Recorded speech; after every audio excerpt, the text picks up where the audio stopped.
The Rothman Institute presents Take 5 on Hawks All Access.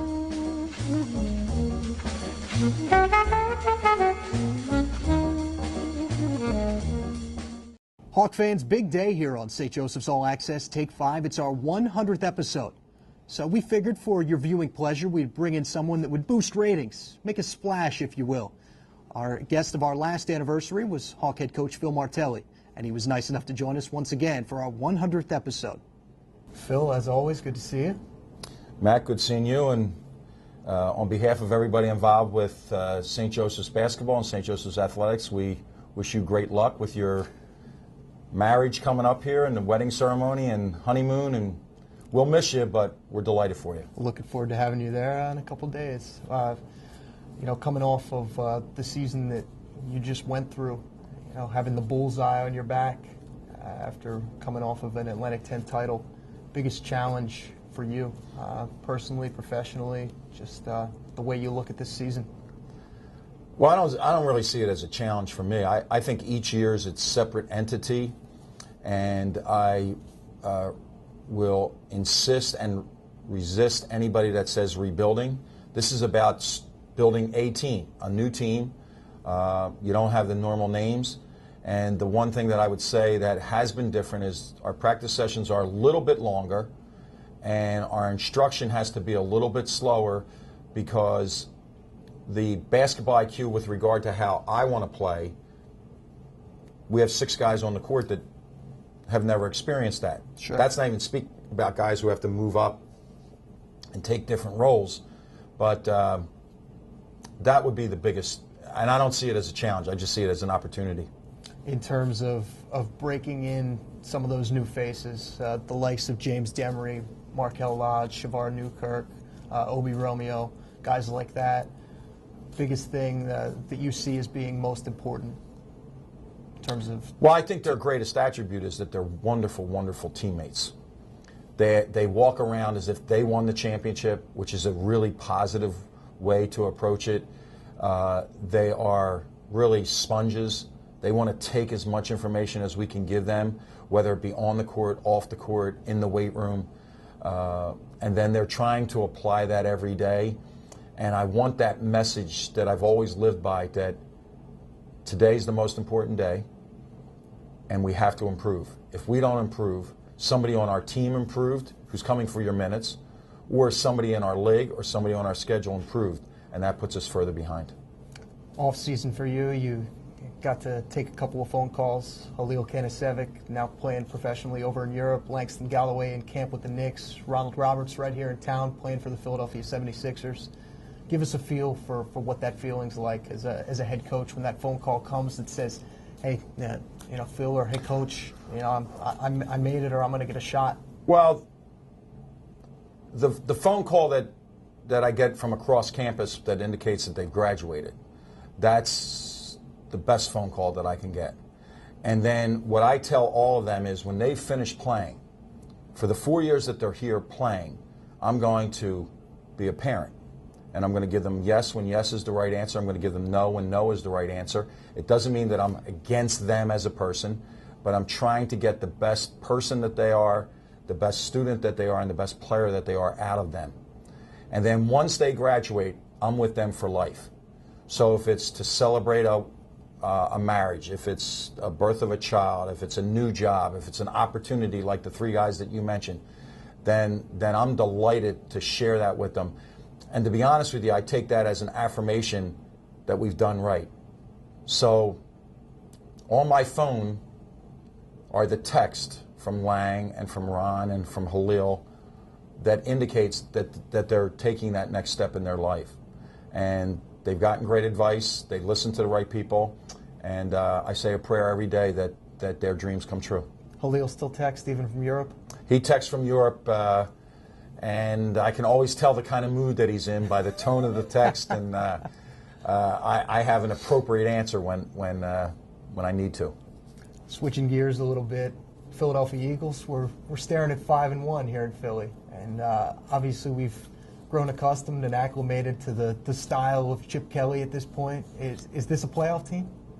Well, certainly it's a playoff team. Is this a Super Bowl team? I'll stop you because Well, I think being a Philadelphian, you'd have to say, no, I can't see them being a Super Bowl team. And I think the beauty of Chip Kelly is that he doesn't, that's not something he's promoting down in the NovaCare complex. I think what he is about is the next day. He uses the word process. It's kind of a catchphrase now for coaches.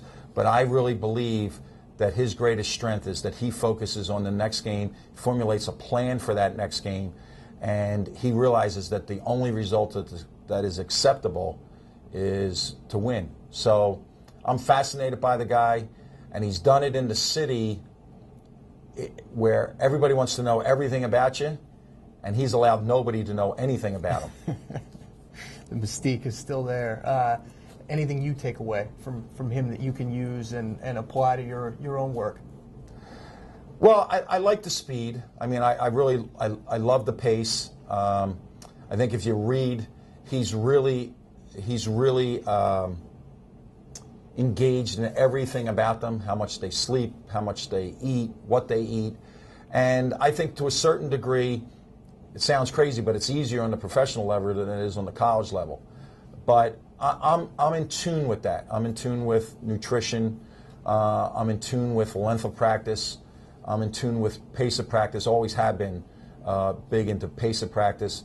And I will say this: like, I think that Chip Kelly brings some humor to his engagement with the public and with the media.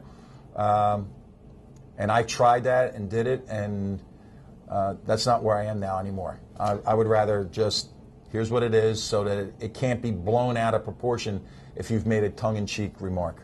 One of the things I was most impressed with when talking to Brian Bingaman, told me the freshmen over the course of the summer were about 15 minutes early for each weightlifting session. Yeah, and that was at 7 in the morning, too. So they're really, the character of this team, not just the freshmen, but the character of this team, led by the oldest guys, Evan Mashmeyer, Papa Now, who's going through a tough time. And Chris Wilson, because of them showing the way. These young guys, they're really good young men, and you can start there. You can make them better players, but I don't know that you can take a great player and make him a better person. That's not the case here. We have good young guys on this team, and that bodes well for the future and who we can attract to play with them. You're probably not going to get to think about vacation for a while, but just stepping away from basketball, we were curious, favorite spot for you when you want to get away, when you want to take a week off? When's the last time you took a week off, by the way? Well, I don't really take weeks off. I could take days off, but with the phone now and the access to all your email. Where do you go?